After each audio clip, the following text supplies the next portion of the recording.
अभी आपको बताएं कि इस्लामाबाद में वफाकी वजीर मौसमियाती तब्दीली शीरी रहमान तकरीब से खिताब कर रही हैं। आपको बराह रास्त लिए चलते हैं।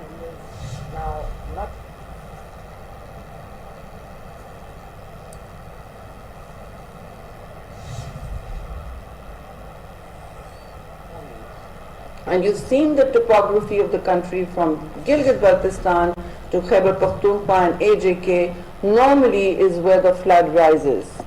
The riverine flood rises there. This time it rose when the glacial lake outburst floods were erupting in anger and fury that again we have not seen before. The heat waves of 53 degrees plus took our GLOF events into 3 times as much as what we would have seen. So 300% additions, 18 GLOF events this year for the first time. The heat waves, the forest fires, the drought. The Indus was bone dry before this flood came. Normally Sindh and the south of Punjab wait for the monsoon. They see as a relief, they want the flood to, they want the rain to help their crops. But this time, of course, it's decimated everything in its path.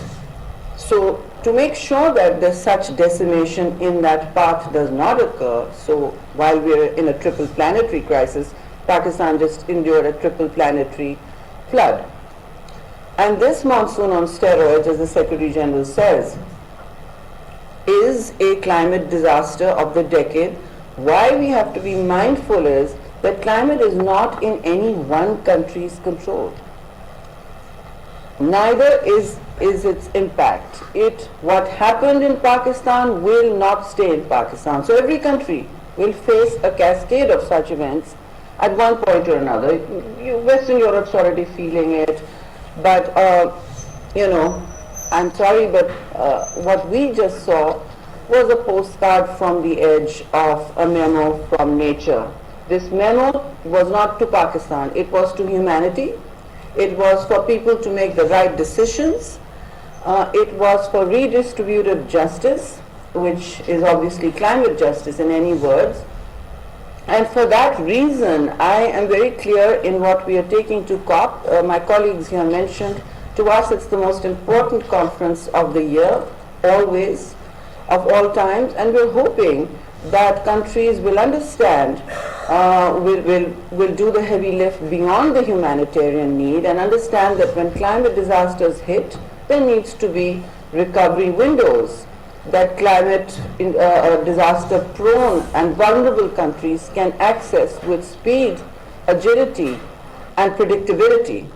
If a climate disaster hits my country or yours, you should be able to draw on first needs resources immediately. No one country can service 33 million people at one go.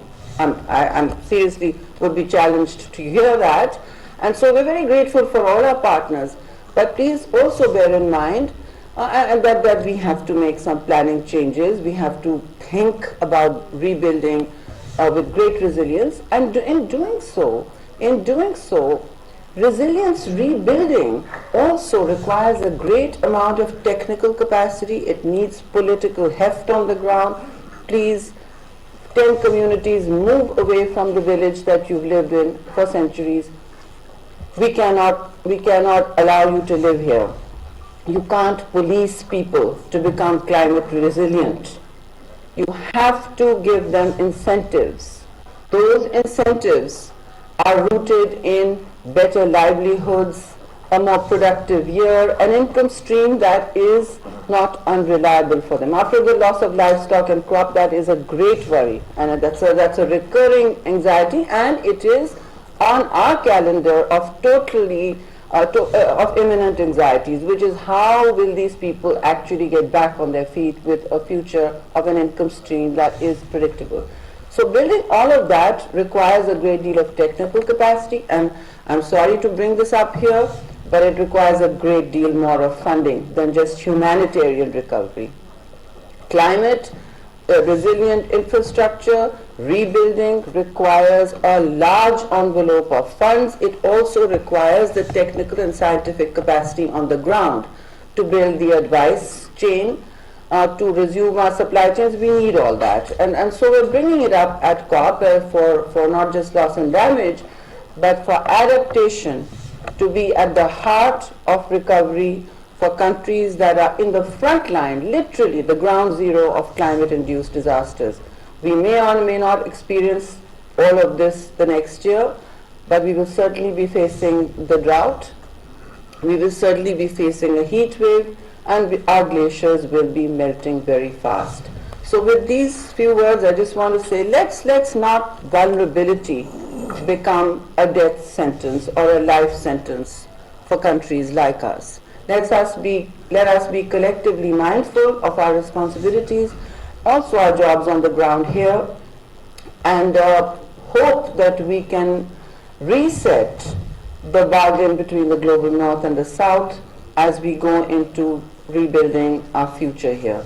So with those words, I want to thank all of you, and particularly our host, the Planning Ministry, and the Minister Iqbal, who spent day and night, I don't know when he sleeps, on this, and all partners here.